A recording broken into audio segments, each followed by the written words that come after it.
عبدالحق دولوی رحمۃ اللہ تعالیٰ علیہ تک پہنچے ہیں۔ میری مراد حضرت علامہ و مولانا ڈاکٹر سید شمیم الدین احمد منمی صاحب قبلہ دامت برکاتہم العالیہ سجادہ نشین خانقاہ منمیہ بیتن گھاٹ پٹنہ سے ہے۔ میں حضرت کی بارگاہ میں نہایت ہی ادب و احترام کے ساتھ گزارش کر رہا ہوں کہ وہ تشریف لائیں اور اپنے خطاب نایاب سے ہم تمام سامعین کے قلوب و اذہان کو روشن فرمائیں۔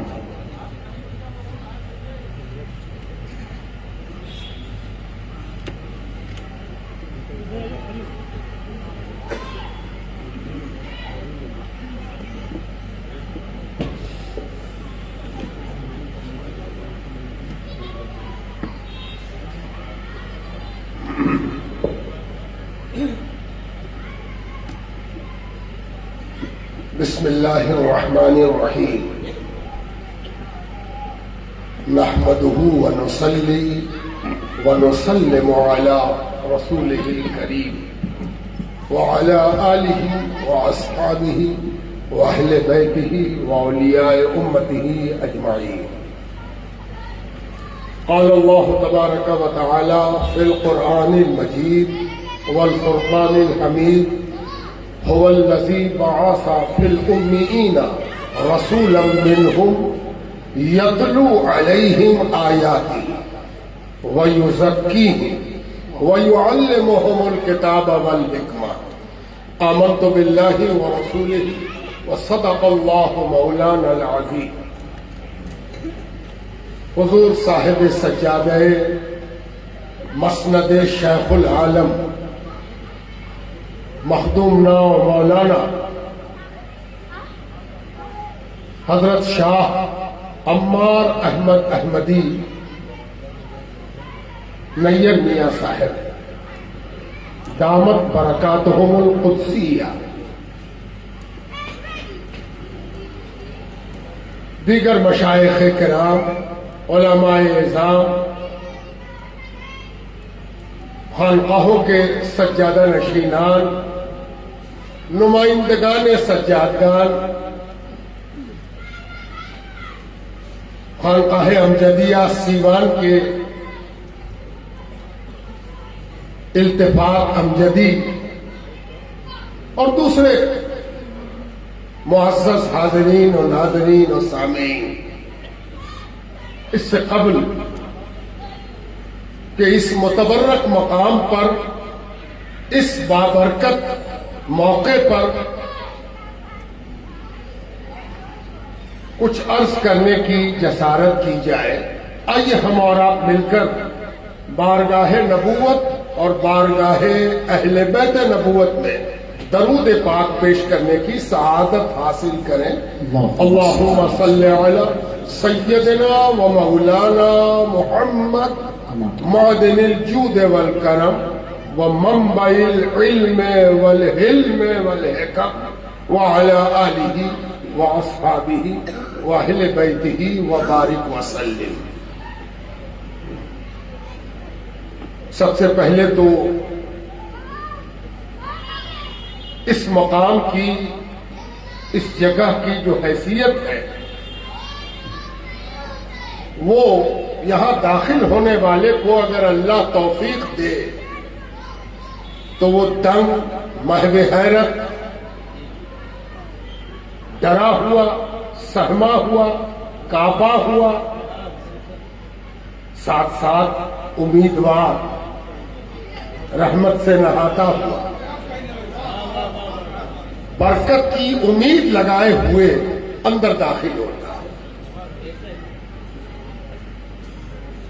دنیا میں عمارتیں بنتی ہیں، بگڑتی ہیں،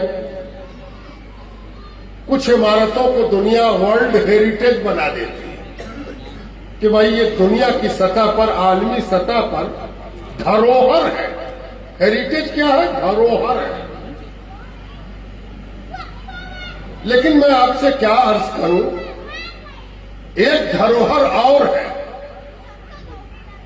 جس میں ہر پشت، ہر پیڑھی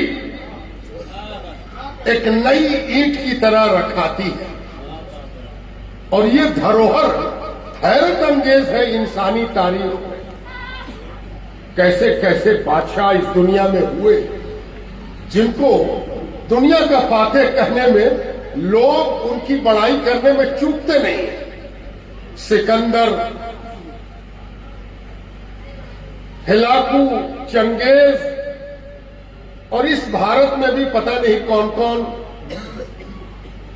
السلام علیکم ورحمۃ اللہ. دیکھیے ایک اور دھروہر سے مل رہی ہے. سجادہ نشین صفی پور شریف تشریف لے آئے ہیں. میں شکر گزار ہوں حضرت کا.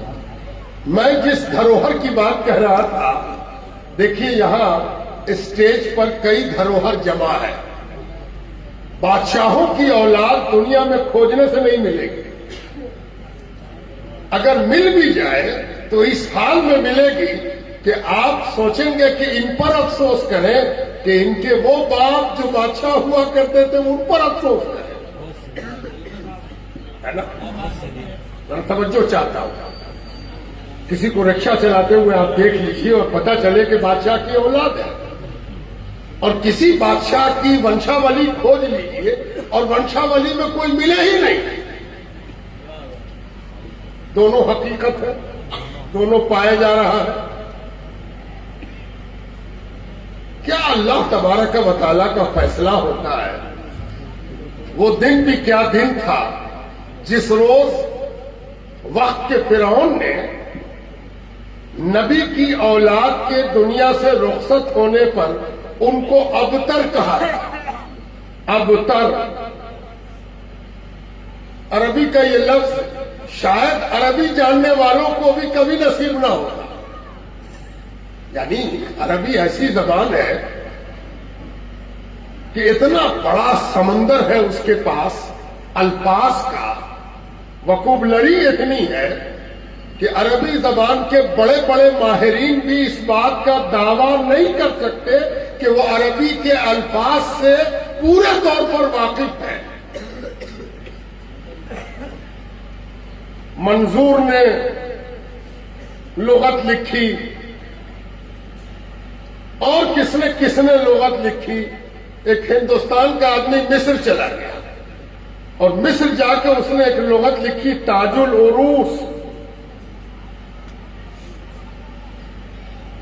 ہندوستان کا ایک اور عالم علامہ رضی الدین حسن السغانی نے لغت پر ایک کتاب لکھی اور وہ اتنی ضخیم کہ اللہ اکبر. لیکن کوئی یہ دعویٰ نہیں کر سکتا کہ میں سارے الفاظ سے واقف ہوں. ایک لفظ فرعون کے منہ سے نکل گیا تھا کہ اب تک منقطع النسل، نسل بریدہ، نپتر، یہ سب معنی ہوں گے اب تک. نپتر جس کا کوئی چراغ جلانے والا نہ ہو، جس کا کوئی نام لیوا وارث، جس دھروہر کا کوئی متولی نہ ہو، ہے نا، اس کو ابتر کہتا ہے. اور قرآن نے اس کے مقابلے میں جو بات کہہ دی وہ کئی لحاظ سے اہمیت کی حامل ہے.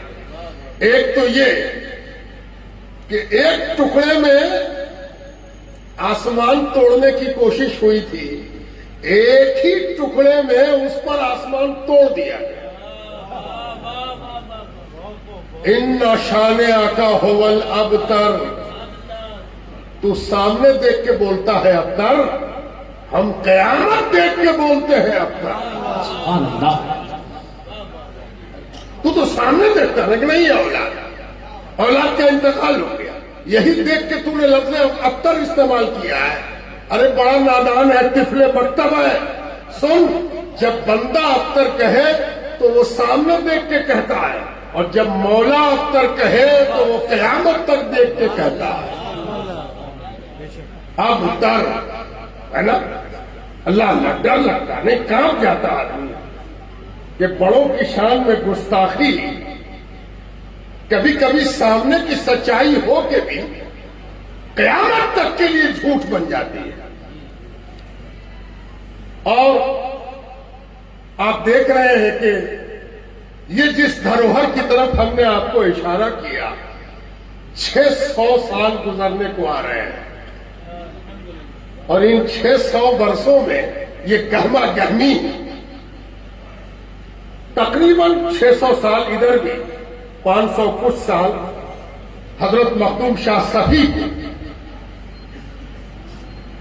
یہ کچھ خانوادے ہیں ہندوستان میں، ہمارے بہار میں بھی کچھ خانوادے ایسے ہیں۔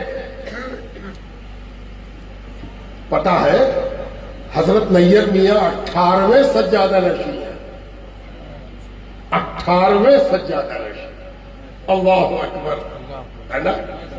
عمارتیں ٹوٹ گئیں، بدل گئیں، یہ جو پروردگار اینٹ رکھ رہا ہے اس کو کون توڑ دے گا؟ ہے نا؟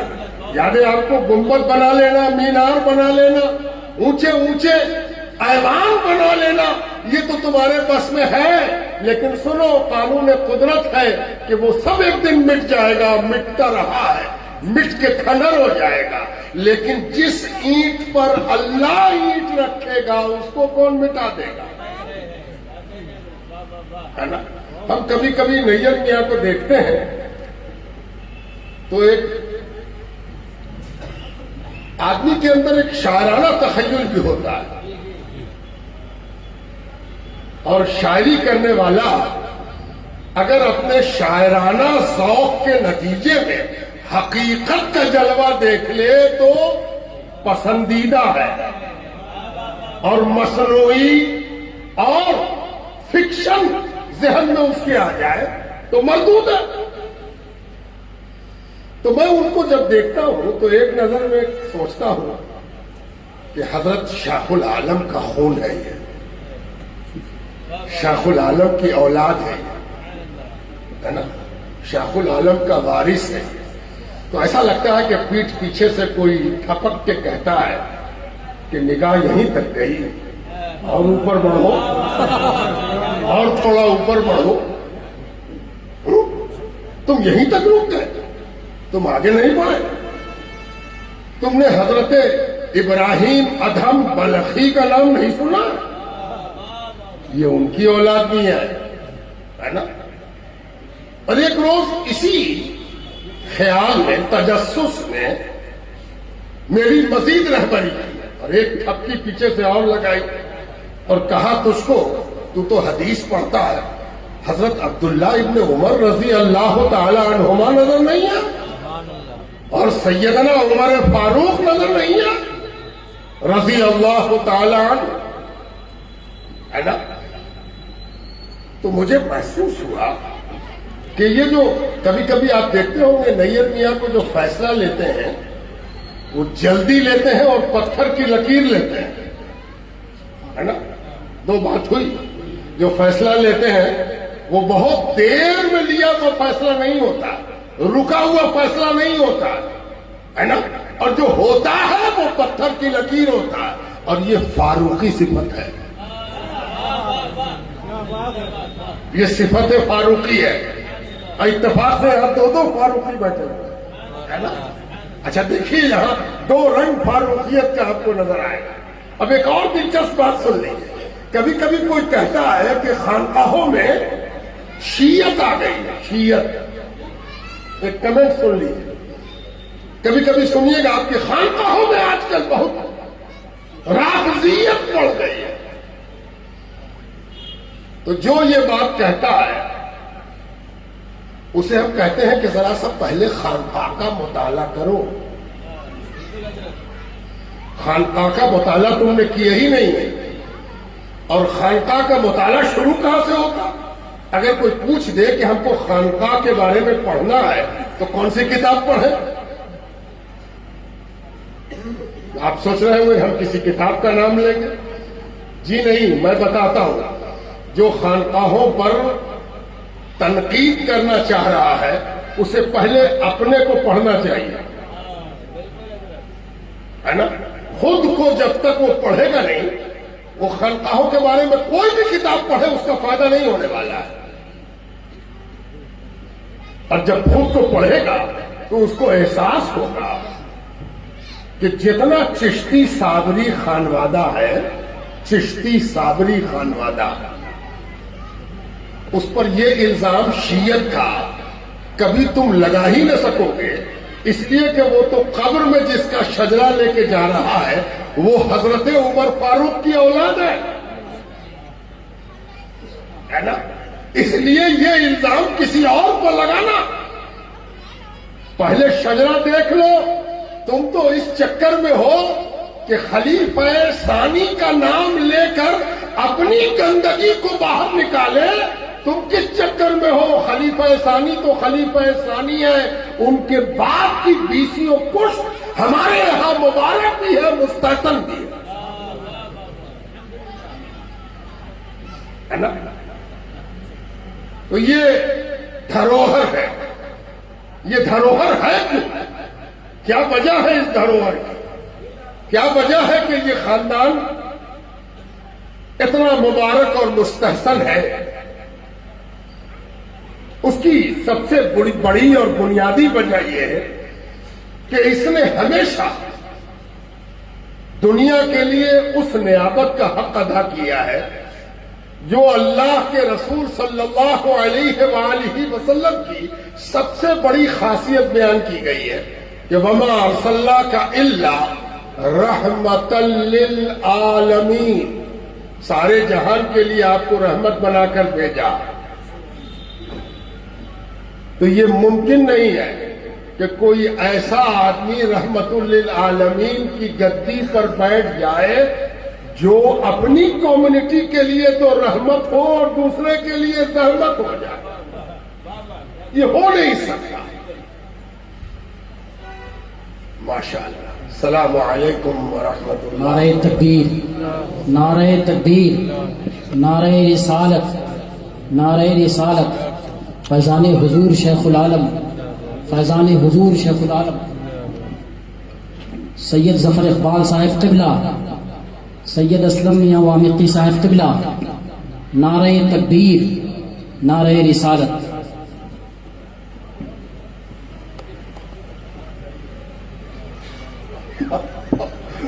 تو آج آپ کو بہت سی شخصیات، بہت سارے دھروہر کو ایک جگہ دیکھنے کا موقع مل رہا ہے، اور یہ سارے لوگ اس کام کو کرنے میں مصروف ہیں جسے حضور پاک علیہ السلام نے آسمان تک پہنچا دیا ہے، اور اب اس بات کی ضرورت ہے کہ اس بلند مینارے کی روشنی میں وہی کام کیا جائے جو حضور پاک علیہ السلام نے شروع فرمایا ہے۔ اور اسی لیے اس خانقاہ میں آپ دیکھ رہے ہوں گے کہ ان 600 برسوں میں جو کام کیے گئے ان کو سمیٹنے کے لیے ایک دفتر بھی ناکافی ہے۔ کام چل رہا ہے، کام ہو رہا ہے، کھوجا جا رہا ہے، کھوجو، تلاش کرو اور دیکھو، کچھ تو کتابوں میں ملے گا اور کچھ زمین پر ملے گا۔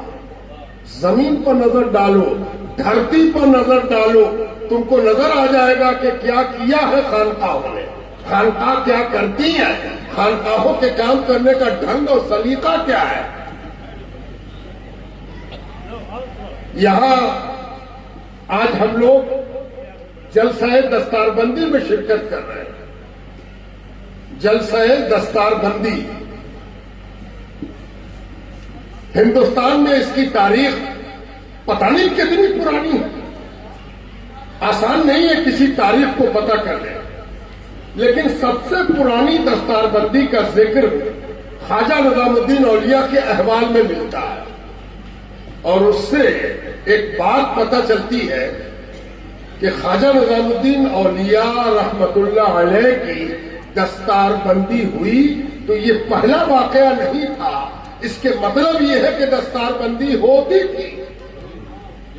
فراغت کے بعد فارغ کے سر پر دستار باندھ کر اس کی فراغت کو نمایاں کرنا، یہ آج سے 750 برس پہلے نیا کام نہیں تھا، اس لیے اس کی جڑوں تک پہنچنا آسان نہیں ہے۔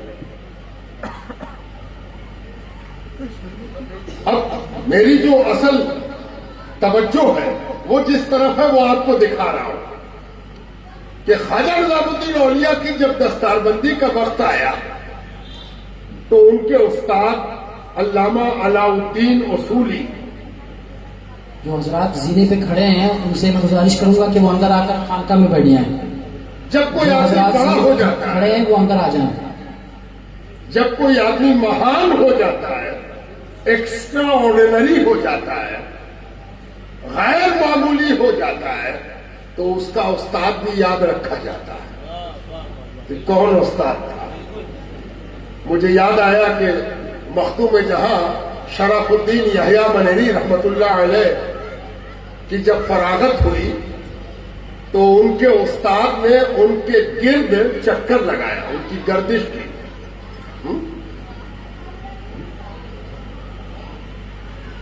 مجھے خسرو کا ایک مصرع یاد آیا کہ سلطان خوبہ میرود گردش ہجوم عاشقاں. جب کوئی سلطان خوبہ ہو جاتا ہے تو عاشق اس کے گرد طواف کرنے ہی لگتے ہیں. تم کو طواف کے جواز کی فکر ہو جاتی ہے. ارے تم طواف دیکھ رہے ہو، کاش تم نے سلطان خوبہ دیکھا ہوتا تو تم بھی طواف کرتے. نعرہ تکبیر، ماشاءاللہ. السلام علیکم ورحمۃ نعرہ تکبیر، اللہ. نعرہ تکبیر، نعرہ رسالت، نعرہ رسالت. حضور صاحب سجادہ کلیر شریف، حضور صاحب سجادہ کلیر شریف. نعرہ تکبیر، نعرہ رسالت. ماشاءاللہ، کیا خوب بات ہے کہ یہاں جو کچھ ہے کلیر کا ہے، اور کلیر میں جو کچھ ہے وہ سب شیخ العالم کا ہے. دوہرا دوں میں، یہاں جو کچھ ہے وہ سب کلیر کا ہے.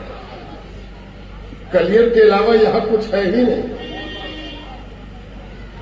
کلیر نام ہے ردولی شریف کا، اور ردولی شریف نام ہے کلیر کا.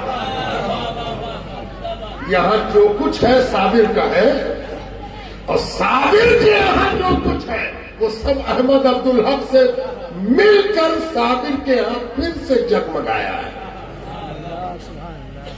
اس لیے دونوں ایک دوسرے کا پورک ہے. ہندی کا ایک لفظ ہے پورک، بڑا خوبصورت لفظ ہے. اس کا کوئی دوسرا بدل کسی دوسری زبان میں ہے نہیں. دونوں ایک دوسرے کے پورک ہیں، اور آج دونوں یہاں جمع ہے. اسی کو عربی زبان میں کہتے ہیں قران الصادین. جب دو خوش قسمتیاں ایک جگہ جمع ہو جائے، دو سعادتیں اکٹھی ہو جائیں، اس کو کیا کہتے ہیں؟ قران الصادین ہے نا.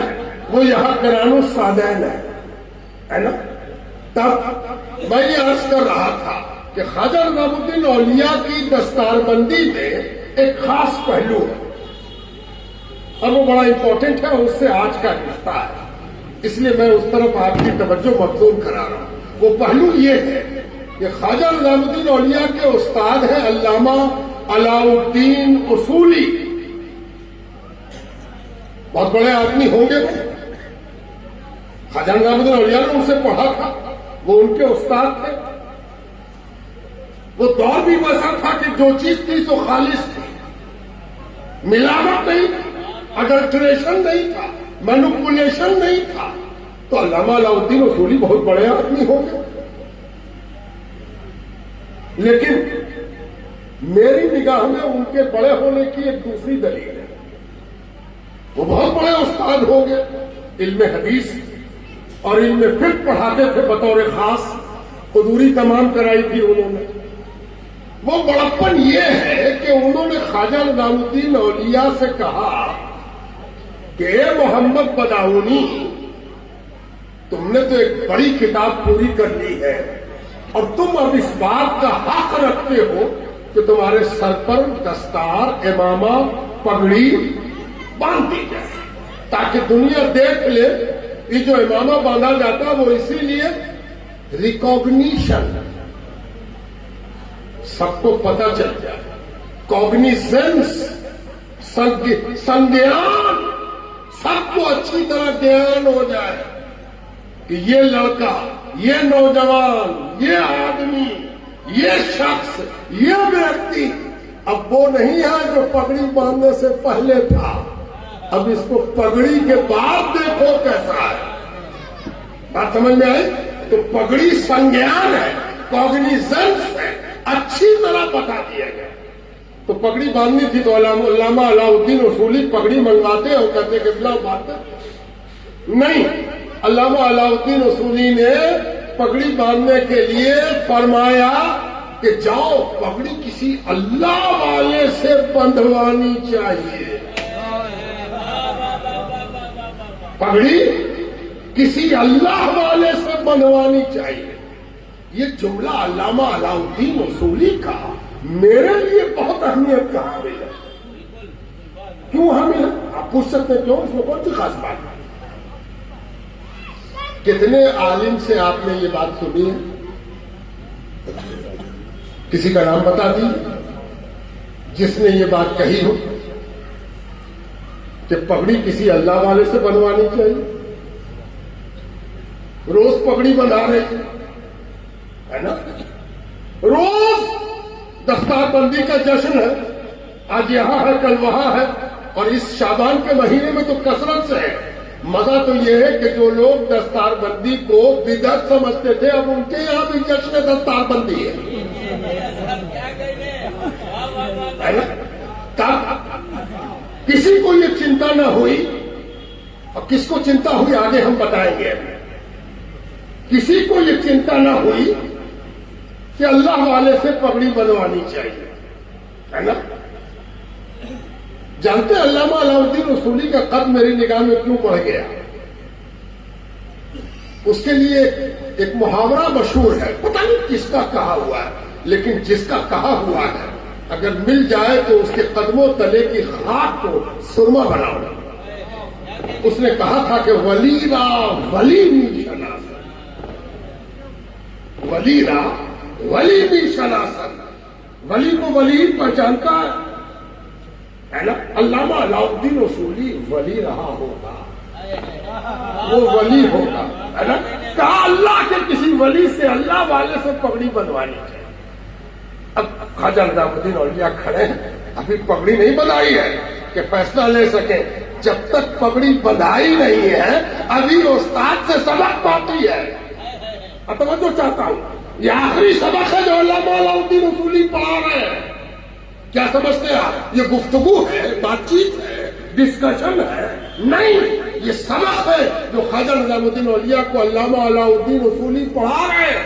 اللہ والے سے بنوانی چاہیے۔ اب کھڑے ہیں کہ حضور جب یہ فلسفہ پڑھایا ہے تو شخصیت بھی بتائیے۔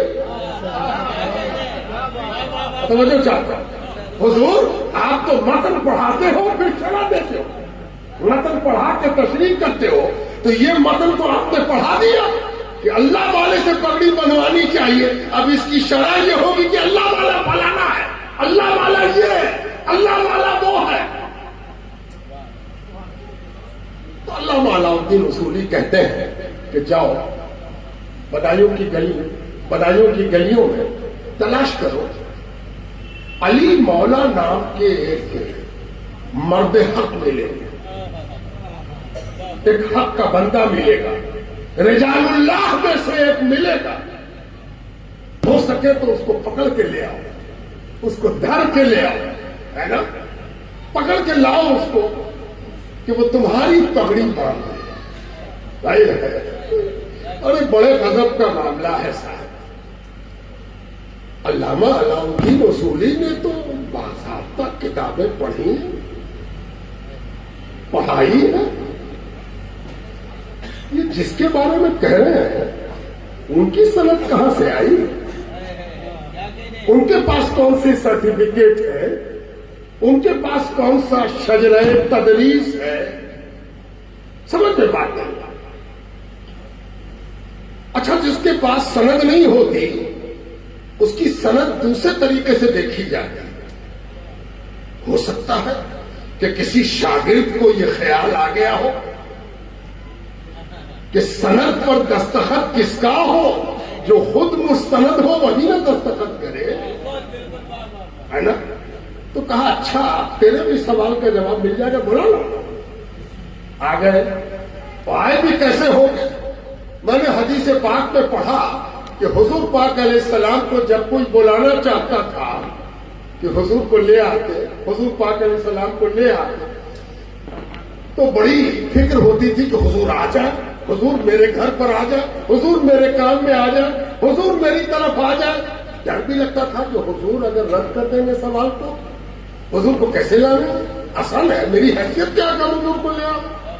تو حدیث میں جو کیفیت آتی ہے میں اس کو اپنے لفظوں میں آپ کو بیان کر رہا ہوں کہ بلانے والا اور بلانے والی، یعنی خاتون صحابیہ بھی اور مرد بھی حضور پاک علیہ السلام کے پاس جاتے، بڑے ادب سے عرض کرتے، حضور دل کی گہرائیوں سے خواہش ہے کہ آپ کو اپنے جھوپڑی تک لے چلتے، ہے نا؟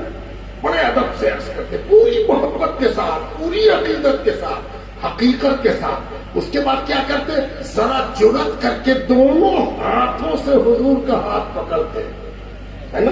ہاتھ پکڑتے، اس میں ادب ملحوظ خاطر ہوتا اور دل کی کیفیت سے کھینچتے، اور حدیث کا راوی کہتا ہے کہ حضور پاک علیہ السلام کھینچائے ہوئے چلے جاتے۔ اللہ اکبر!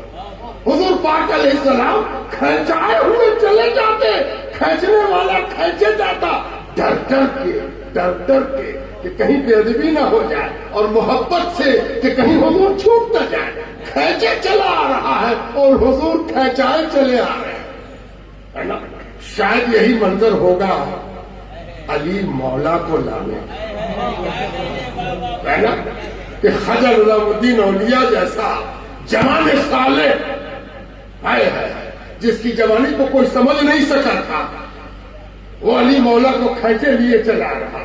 وہ علی مولا آئے، دستار نکالی گئی، دستار بڑھائی علامہ علاء الدین اصولی نے، حضرت اس کے پیشانی پر، اس کے فورق پر، اس کے سر پر دستار باندھی۔ انہوں نے دستار باندھی، دستار باندھ کے جو الفاظ آئے ہیں کتنی بار شاید میری زبان سے بھی آپ نے سنا ہوگا، اور آپ کا مطالعہ تو بہت وسیع ہے، میرے جیسا تنکا خس و خاشاک کی طرح اڑتا رہتا ہے، وہ آپ کے حافظے کی برکت میں کہیں پر کھو جائے۔ جانتے کیا کہا تھا؟ پگڑی باندھتے باندھتے منہ سے ایک نعرہ نکل گیا، ہے نا؟ کیسے نکلا؟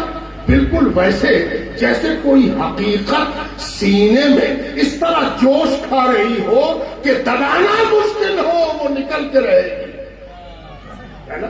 سینے میں کوئی ایسی چیز جوش مار رہی ہے، ابل رہی ہے، جیسے بہت دیر تک دودھ کو چولہے پر چڑھا دیا جائے، کسی دیگ میں کوئی کھانا چڑھا دیا جائے اور آنچ اس میں لگی رہے تو ایک وقت کیا آتا، وہ ابلنے لگتا ہے، بلا تشبیہ و تمثیل۔ شاید اس سے بھی زیادہ جب اللہ تعالیٰ کسی کے سینے میں اپنے رازوں کو ابالتا ہے تو اس کے لیے برداشت کے قابل نہیں ہوتا کہ وہ اپنی زبان کھول دے۔ خواجہ نظام الدین اولیاء کے لیے علی مولا نے زبان کھولی اور پھر بھی چھپانے کی کوشش کی کہ یہ تو راز ہے جو میرے سینے میں کھولا گیا ہے، تو اس کو ایسی زبان میں کہا جائے کہ سمجھتے سمجھتے بھی سمجھ پوری نہ ہو۔ تو کہا منڈا منڈا بڑا ہوئی سا، منڈا یہ جوان، یہ گبرو، یہ باقا چھیلا، ہائے ہائے ہائے کیا ترجمہ کیا جائے، ہے نا؟ یہ خوبرو، یہ سلطان خوبا، ہے نا؟ بڑا ہوئی سا، اسے کوئی یہ نہ سمجھے کہ یہ کم عمر ہے، یہ نوجوان ہے، یہ بدایوں کی گلیوں کا ایک عام سا انسان ہے۔ جان لو بڑا ہوئی سا یہ بہت بڑا ہوگا، بہت بڑا ہوگا، بہت بڑا ہوگا۔ اور علامہ علاء الدین اصولی نے فوراً وہیں پر بڑے محبت سے کہا، کیسے اندازہ ہوا، کیا وجہ بنی اس اعلان کی کیا وجہ بنی یہ میں ایسے ہی نہیں سنا رہا ہوں، یہاں سے اس کا ربط ہے، آگے آتا ہوں، ہے نا؟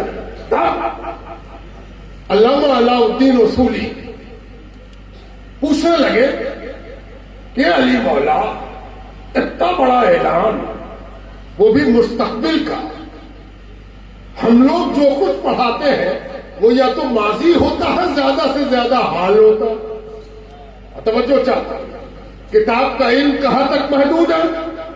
ماضی پڑھاتے ہیں، یہ ہوا تھا، یہ ہوا تھا، یہ ہوا تھا، یہ ہوا تھا، یہ ہوا تھا، یہ ہوا تھا، جو ہوا تھا اس کے نتیجے میں یہ ہے، یہ ہے، یہ ہے، یہ ہے نا؟ اور عربی میں ایک اور فائدہ ہو گیا کہ حال ہی میں مضارع داخل ہو گیا، ہے نا؟ اب حال میں کہہ کے مضارع کہتے ہیں، آپ بیٹھے ہیں اور اگلے جلسے میں بیٹھیں گے، یہ دونوں ملا کے مضارع ہے، اس میں حال بھی ہے، استقبال بھی، یہ بھی آگے آ رہا ہے، اس لیے میں نے آپ کو پہلے ہی عرض کر دیا۔ تب علامہ علاء الدین اصولی پوچھتے ہیں کہ ماضی اور حال تو ہم نے پڑھا دیا تھا، آپ کو بلایا اسی لیے تھا کہ آپ مستقبل پڑھا دیں۔ توجہ چاہتا ہوں، آپ کو بلایا اسی لیے تھا کہ ہم ورتمان پڑھا رہے ہیں اور بھوتکال بھی پڑھا دیا ہے، لیکن مستقبل تو سینے میں سے ابلتا ہے، کوئی ایسے سینے کی تلاش تھی جس میں مستقبل ابل رہا ہو تاکہ تھوڑا سا تو باہر آ جائے کہ کچھ نظر میں آئے، تو آپ تو مستقبل سنا دیا، اب ذرا یہ بھی بتا دیجئے کہ اس مستقبل کو سونگھنے میں، توجہ چاہتا ہوں، اس مستقبل کو سونگھنے میں کون سی چیز مددگار ہوئی؟ کیسے سونگھا آپ نے اس مستقبل کو، اس بھینی بھینی خوشبو کو جو مستقبل کی ہے، آپ نے کہاں پر سونگھا؟ تو ہوا یہ تھا کہ خواجہ نظام الدین اولیاء کے لیے جو پگڑی آئی تھی وہ بڑی سادی تھی، معمولی تھی، کسی بڑی کمپنی کی نہیں تھی، کسی عمدہ دھاگے سے نہیں بنی ہوئی تھی، بالکل معمولی اور سادہ تھی۔ دوسری بات یہ تھی کہ خواجہ نظام الدین اولیاء کی جیسے ہی دستار بندی ہوئی، خواجہ نظام الدین اولیاء نے کیا کیا؟ جھک کے ہاتھ نہیں پیر چوما، قدم بوسی کی، جھک کے، ہے نا؟ اب دیکھیے علی مولا کیا کہتے ہیں۔ علی مولا کہتے ہیں دو وجہ سے میں نے مستقبل کی بھینی بھینی خوشبو سونگھ لی۔ ایک وجہ تو یہ ہے کہ اس کی پگڑی سے ایسی خوشبو کی لپٹیں اٹھ رہی ہیں جو میں نے آج تک کسی پگڑی میں نہیں سونگھی ہے۔ تم سونگھنے کی بات کہتے ہو، اس کی پگڑی سے جو مہک آ رہی ہے،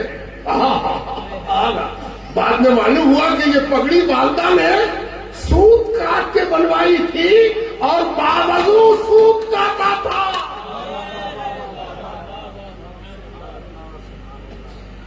ایک بات سمجھاتے ہوئے آگے بڑھ جائے کہ اس سے صرف یہ ثابت نہیں ہوا کہ خواجہ نظام الدین اولیاء کی والدہ بہت بڑی ولیہ تھی۔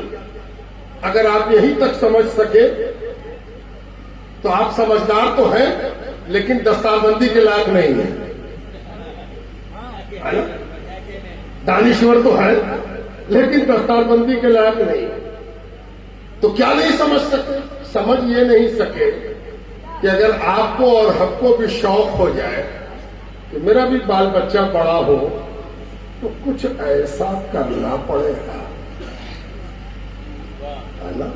ماں باپ کا صرف یہ کام نہیں کہ مدرسے پہنچا دیا، اب جامع جامعہ چشتیہ یہاں کے استاد جانے، ہے نا؟ ساری ذمہ داری اساتذہ پر دے کے دوڑ گئے، ہے نا؟ اب تو دے دیا جی نہیں۔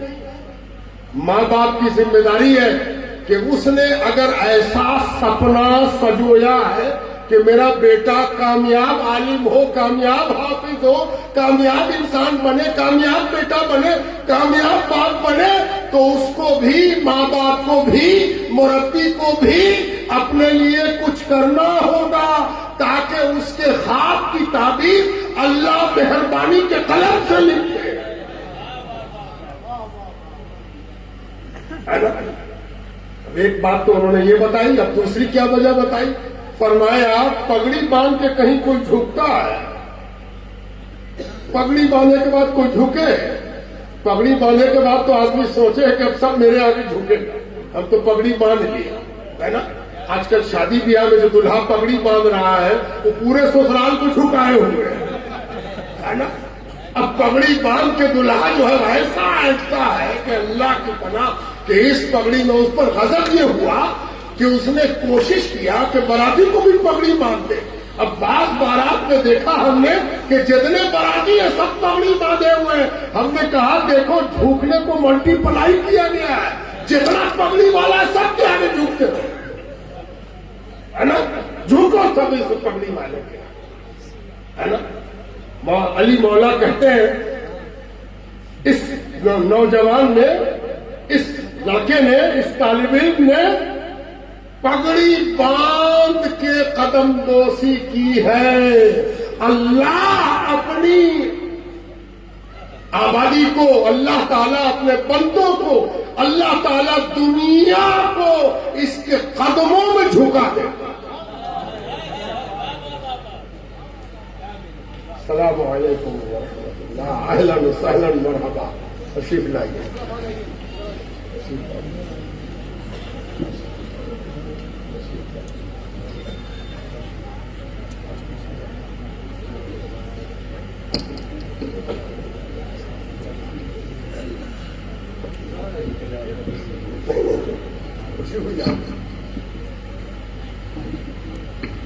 نعرہ تکبیر, نعرہ تکبیر, نعرہ رسالت, نعرہ رسالت. حضور اشرف ملت, حضور اشرف ملت.